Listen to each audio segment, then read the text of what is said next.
दोस्तों, ये पागल लड़का मजे से अंडों से खेल रहा होता है। तभी लड़की वीडियो देख जल्दी से लड़के के पास भाग कर आती है और उसे एक वीडियो दिखाने लगती है जिसमें दिखाया जा रहा होता है अंडे में बेकिंग सोडा डालकर उसमें कलर वाले पानी को डालेंगे तो लाल झाग निकलता है।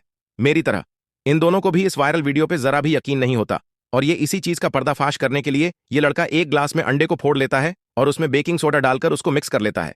उसके बाद एक ग्लास में पानी को डालकर उसमें कलर को भी मिक्स कर देता है और पानी को अंडे के अंदर डाल देता है। पर क्या सच में वीडियो में दिखाएं अनुसार होगा? उसे देखने से पहले आप दूध और शराब में से क्या पीना पसंद करेंगे? दूध को पसंद करने वाले इस वीडियो को लाइक और चैनल को सब्सक्राइब कर दो।